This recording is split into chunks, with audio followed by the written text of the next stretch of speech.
ഒരു അടിപിടി ഉണ്ടാകുമ്പോൾ അടിയുണ്ടാക്കുന്നവനൊപ്പം നിൽക്കുന്നവനിട്ട് ആദ്യം ഒരെണ്ണം പൊട്ടിക്കുക. ഈ ഒരു സൈക്കോളജിക്കൽ ലൈനിലുള്ള ഒരു പരിപാടിയാണ് ഇറാൻ അമേരിക്കയുമായുള്ള യുദ്ധത്തിൽ ചെയ്യുന്നത്. അമേരിക്കയെ നേരിട്ട് ആക്രമിക്കാതെ കൂടെ നിൽക്കുന്ന ഗൾഫ് രാഷ്ട്രങ്ങളെ ആക്രമിക്കുക.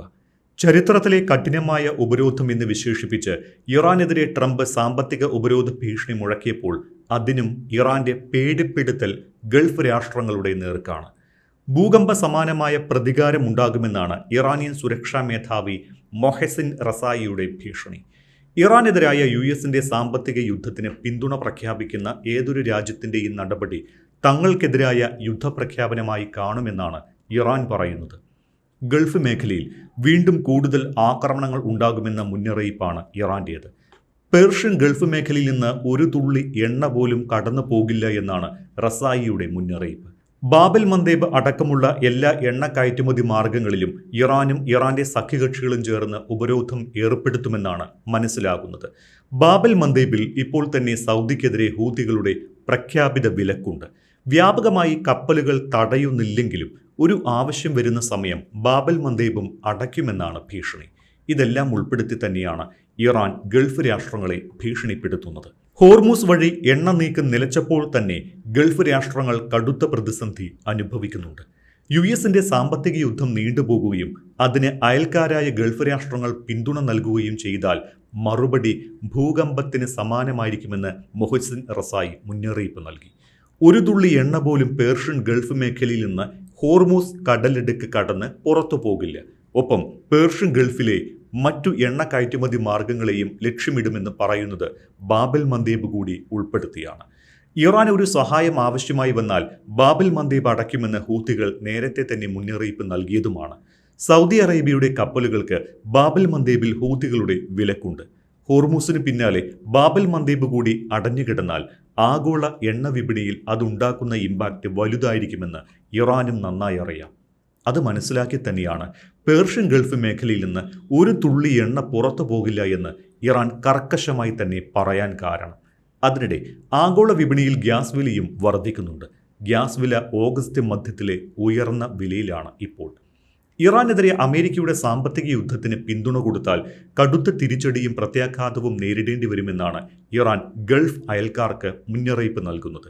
ഇറാൻ ഏതു രീതിയിലാകും തിരിച്ചടിക്കുക എന്നാണ് ഇനി അറിയേണ്ടത്. യുഎസിന്റെ സൈനിക കേന്ദ്രങ്ങൾ മിഡിൽ ഈസ്റ്റിലും വടക്കേ ആഫ്രിക്കയിലുമായി ഒരു ഡസനിലധികം കേന്ദ്രങ്ങളിൽ വ്യാപിച്ചു കിടക്കുകയാണ്. അതിൽ തന്നെ ഗൾഫ് മേഖലയിൽ Bahrain, Kuwait, Saudi Arabia, UAE എന്നിവിടങ്ങളിലായാണ് ഇവ വ്യാപിച്ചു കിടക്കുന്നത്. ഫെബ്രുവരി 28-ന് അമേരിക്കയും ഇസ്രായേലും ഇറാനിലെ ആണവ ഭീഷണിയുടെ പേര് പറഞ്ഞ് ഇറാനെ ആക്രമിച്ചതു മുതൽ ഈ മിഡിൽ ഈസ്റ്റ് സൈനിക കേന്ദ്രങ്ങളെയെല്ലാം ഇറാൻ ആക്രമിച്ചിട്ടുണ്ട്. അതുകൊണ്ട് അത്തരത്തിലുള്ള തിരിച്ചടി ആവർത്തിക്കുമെന്നാണ് ഇറാന്റെ മുന്നറിയിപ്പിനെ കാണേണ്ടത്. പക്ഷേ ഇക്കുറി യുഎസിന്റെ സൈനിക കേന്ദ്രങ്ങളെ ആയിരിക്കില്ല, മറിച്ച് ആ രാഷ്ട്രങ്ങളെ തന്നെ നേരിട്ട് ലക്ഷ്യം വെക്കുന്നതായിരിക്കും ആക്രമണ രീതിയെന്നും മൊഹസിൻ റസായി പറയുന്നുണ്ട്. 3 ഘട്ടങ്ങളിലായി മുന്നറിയിപ്പ് നൽകിയ ശേഷമായിരിക്കും ഇത്തരത്തിലുള്ള തിരിച്ചടിയെന്നും റസായി വ്യക്തമാക്കുന്നു. ആദ്യം ഈ രാഷ്ട്രങ്ങളുമായെല്ലാം ചർച്ചകൾ നടത്തും. അമേരിക്കയുടെ സാമ്പത്തിക ഉപരോധത്തിന് പിന്തുണ കൊടുക്കരുത് എന്നും അകലം പാലിക്കാനും ആവശ്യപ്പെട്ടു. എന്നിട്ടും അവർ അതുപോലെ പ്രവർത്തിക്കുന്നില്ലെങ്കിൽ ആ രാജ്യത്തിന്റെ താൽപ്പര്യങ്ങളെയും സൗകര്യങ്ങളെയും ലക്ഷ്യമിട്ട് ആക്രമണം നടത്തുമെന്നാണ് റസായി പറയുന്നത്. ഇനി അറിയേണ്ടത് ട്രംപിന്റെ ഇക്കണോമിക് ഡേയിൽ ഗൾഫ് രാഷ്ട്രങ്ങളുടെ നിലപാട് എന്തായിരിക്കുമെന്നാണ്. ഇറാനെതിരായ ആക്രമണത്തിനുള്ള തയ്യാറെടുപ്പുകൾ പോലും ഇറാനിയൻ പ്രതികരണത്തിന് കാരണമായേക്കുമെന്നാണ് വിദഗ്ധർ വിലയിരുത്തുന്നത്.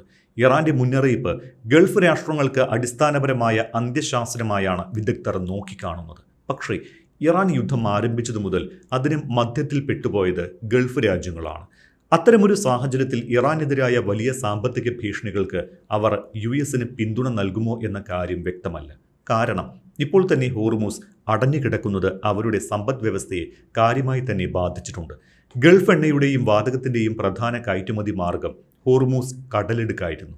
ഇറാൻ ഹോർമൂസ് അടച്ചതിനാൽ ഗൾഫ് രാജ്യങ്ങളുടെ ഈ കയറ്റുമതി നിലച്ചു. അതുകൊണ്ട് തന്നെ ഇറാനുമായി മികച്ച രാഷ്ട്രീയ നയതന്ത്ര ബന്ധം ഉണ്ടാകേണ്ടത് അത്യാവശ്യമാണ് എന്ന് ഗൾഫ് രാജ്യങ്ങൾ തിരിച്ചറിഞ്ഞിട്ടുണ്ട്. 2022-ൽ UAE ഇറാനുമായുള്ള നയതന്ത്ര ബന്ധം പുനഃസ്ഥാപിച്ചിരുന്നുവെങ്കിലും അമേരിക്കൻ ആക്രമണങ്ങൾക്ക് ഇറാൻ തങ്ങളുടെ രാജ്യത്ത് ആക്രമണം നടത്തിയെന്ന് പറഞ്ഞ് കഴിഞ്ഞ ആഴ്ച ഇറാനെതിരായ വ്യാപാര ഉപരോധം ഏർപ്പെടുത്തുകയുണ്ടായി. 2023 സൗദി അറേബ്യയും ഇറാനുമായുള്ള സഹകരണം കൂടുതൽ മെച്ചപ്പെടുത്തിയിട്ടുണ്ട്. ചൈനയായിരുന്നു ഈ കരാറിന് മധ്യസ്ഥം വഹിക്കുന്നത്. സ്ഥിരമായ ഏറ്റുമുട്ടലിനേക്കാൾ ഇറാനുമായുള്ള ഇടപെടൽ സുരക്ഷിതമാണ് എന്ന കണക്കുകൂട്ടലായിരിക്കാം ഇതിന് പിന്നിലെന്ന് കരുതാം. ആത്യന്തികമായി ഗൾഫ് രാജ്യങ്ങൾക്ക് ഇറാനൊപ്പം സഹകരിച്ചുള്ള നയതന്ത്ര ഭൂമിശാസ്ത്രത്തിൽ മാറ്റം വരുത്താൻ കഴിയില്ല എന്നാണ് വിദഗ്ധർ പറയുന്നത്. എത്രയൊക്കെ എതിർത്ത് നിന്നാലും ഇറാന്റെ പതനത്തിൽ നിന്നുണ്ടാകുന്ന ഒരു അസ്ഥിരത ഗൾഫ് രാഷ്ട്രങ്ങൾ ആഗ്രഹിക്കില്ല എന്ന് തന്നെയാണ് അന്താരാഷ്ട്ര വിശകലന വിദഗ്ധർ കരുതുന്നത്. പക്ഷേ പ്രതിസന്ധി അവസാനിപ്പിക്കുന്നതിനുള്ള നയതന്ത്രത്തിൽ ഇപ്പോഴും ആത്മവിശ്വാസം കുറവാണ്. എന്നിരുന്നാലും ഖത്തർ അടക്കമുള്ള രാഷ്ട്രങ്ങളുടെ മധ്യസ്ഥതയിൽ സമാധാന ശ്രമങ്ങൾ ഇപ്പോഴും നടക്കുന്നുണ്ട്. യുദ്ധം അവസാനിപ്പിക്കുന്നതിനുള്ള ആഹ്വാനം കഴിഞ്ഞ ദിവസവും ഇറാൻ പ്രസിഡന്റ് മസൂദ് പെസഷ്കിയാൻ ആവർത്തിച്ചതാണ്. ശത്രുക്കളെ പൂർണ്ണമായി മുട്ടുകുത്തിക്കുന്നതുവരെ യുദ്ധം തുടരണമെന്ന് രാജ്യത്തിനകത്ത് തന്നെ ഒരു വിഭാഗം വാദിക്കുന്ന പശ്ചാത്തലത്തിലാണ് അദ്ദേഹത്തിൻ്റെ ആവർത്തിച്ചുള്ള ആഹ്വാനം വരുന്നത്. അസ്ഥിരമായ അന്തരീക്ഷം വികസനത്തെയും നിക്ഷേപത്തെയും അകറ്റി നിർത്തുമെന്നും അതുകൊണ്ട് രാജ്യത്തിൻ്റെ അന്തസ്സും ദേശീയ താൽപ്പര്യവും ബലി കഴിക്കാതെ യുദ്ധം അവസാനിപ്പിക്കുകയാണ് വേണ്ടത് എന്നുമാണ് അദ്ദേഹം പറയുന്നത്. അതേസമയം തന്നെ ശത്രുക്കളുടെ മുന്നിൽ മുട്ടുമടക്കാൻ ഇറാൻ ഉദ്ദേശിക്കുന്നില്ല എന്നുകൂടി അദ്ദേഹം വ്യക്തമാക്കിയിട്ടുണ്ട്. ഇറാന്റെ വിജയം ലോകം അംഗീകരിച്ച ഈ ഘട്ടത്തിൽ തന്നെ യുദ്ധം നിർത്തുന്നതാണ് നല്ലത് എന്ന് നേരത്തെയും അദ്ദേഹം പറഞ്ഞിരുന്നു. യുദ്ധം 6 മാസത്തോടടുക്കുമ്പോൾ ഉപരോധങ്ങളും നാവിക ഉപരോധവും ഇറാന്റെ സമ്പദ്ഘടനയെ തന്നെ ബാധിച്ചു തുടങ്ങിയിട്ടുണ്ട്. ഈ തിരിച്ചറിവും യുദ്ധം അവസാനിപ്പിക്കണമെന്ന ആഹ്വാനത്തിന് കാരണമായിട്ടുണ്ടോ എന്ന് സംശയിക്കേണ്ടിയിരിക്കുന്നു. ഇറാനെതിരെ ചരിത്രത്തിലെ ഏറ്റവും കഠിനമായ ഉപരോധങ്ങൾ ഉണ്ടാകുമെന്നാണ് ഡൊണാൾഡ് ട്രംപ് പറഞ്ഞത്. അഭൂതപൂർവമായ തോതിൽ സാമ്പത്തിക യുദ്ധവും ഒറ്റപ്പെടലും ഉണ്ടാകുമെന്ന് ട്രംപ് പറഞ്ഞിരുന്നു. ഇറാനുമായ സാമ്പത്തിക വ്യാപാര ബന്ധം തുടരുന്ന രാജ്യങ്ങളും അതിൻ്റെ പ്രത്യാഘാതങ്ങൾ നേരിടേണ്ടി വരുമെന്ന് US ട്രഷറി സെക്രട്ടറി സ്കോട്ട് ബെസന്റും വ്യക്തമാക്കിയതാണ്. ട്രംപിൻ്റേത് സാമ്പത്തിക ഭീകരത എന്നാണ് ഇറാൻ ഇതിന് മറുപടി നൽകിയത്. ഗൾഫ് മേഖലയിൽ നിന്ന് വൻതോതിൽ എണ്ണ ഇറക്കുമതി ചെയ്യുന്ന ചൈനയോട് US സഹകരിക്കാൻ ആവശ്യപ്പെട്ടിരുന്നുവെങ്കിലും ഉപരോധങ്ങൾ പ്രശ്നങ്ങൾക്ക് പരിഹാരമല്ല എന്നും നയതന്ത്ര ചർച്ചകളാണ് ആവശ്യമെന്നുമാണ് US ചൈനീസ് എംബസി പ്രതികരിച്ചത്. സൈനിക മേഖലയിൽ നേരിട്ട പരാജയം മറച്ചുവെക്കാനാണ് US സാമ്പത്തിക യുദ്ധം പ്രഖ്യാപിക്കുന്നത് എന്നാണ് ട്രംപിൻ്റെ ഭീഷണിയെ IRGC വക്താവ് സർദാർ മെഹബി വ്യക്തമാക്കിയത്. ഉപരോധങ്ങളും യുദ്ധവും ഇറാന് പുതിയ കാര്യങ്ങളല്ല എന്ന് ഇറാൻ വിദേശകാര്യ മന്ത്രാലയം വക്താവ് ഇസ്മായിൽ ബക്കായിയും പ്രതികരിച്ചിട്ടുണ്ട്.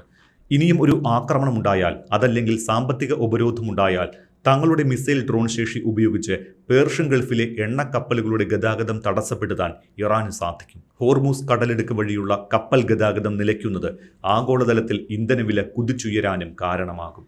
US-ഉം ഇറാനും തമ്മിൽ ആഴ്ചകളായി നേരിട്ടുള്ള സൈനിക ആക്രമണങ്ങൾ നടന്നിട്ടില്ലെങ്കിലും ഇരു രാജ്യങ്ങളും തമ്മിലുള്ള നയതന്ത്ര ചർച്ചകൾ പൂർണ്ണമായി നിലച്ച മട്ടാണ്. ഇറാന്റെ ഭീഷണി പ്രധാനമായും ഗൾഫ് രാജ്യങ്ങൾക്കെതിരെയാണ് എങ്കിലും അത് യൂറോപ്യൻ രാജ്യങ്ങളെയും ബാധിക്കും. കുറെ കൂടി വ്യക്തമായി പറഞ്ഞാൽ നാറ്റോ അംഗരാജ്യങ്ങളെ. അമേരിക്കയുടെ സാമ്പത്തിക ഉപരോധ ആഹ്വാനത്തിൽ നേരിട്ട് പങ്കെടുക്കാൻ പല രാജ്യങ്ങളും തയ്യാറല്ല. ഇറാനുമായി നേരിട്ട് ബന്ധമില്ലാത്തതുകൊണ്ട് ആ ദിശയിൽ അവർക്ക് ആശങ്കയില്ല. എന്നാൽ യൂറോപ്യൻ രാജ്യങ്ങളിലെ ഇറാൻ എംബസികൾക്കോ ഭരണകൂടവുമായി ബന്ധമുള്ള വ്യക്തികൾക്കോ സ്ഥാപനങ്ങൾക്കോ വിലക്ക് വന്നാൽ അത് ശത്രുതയായി ഇറാൻ കാണും. അത്തരം നടപടികൾ അമേരിക്കയെ സഹായിക്കുന്ന നിലപാടായും കാണുമെന്ന് പരോക്ഷമായി ഇറാൻ മുന്നറിയിപ്പ് നൽകുന്നു.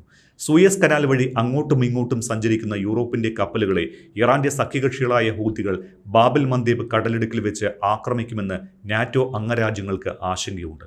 അങ്ങനെ ഇറാനെ സാമ്പത്തികമായി ഞെരുക്കാൻ ശ്രമിക്കുന്ന അമേരിക്കയെ അതേ നാണയത്തിൽ എല്ലാ വശത്തു നിന്നും സമ്മർദ്ദത്തിലാക്കി ഞെരുക്കാനാണ് ഇറാന്റെയും ശ്രമം.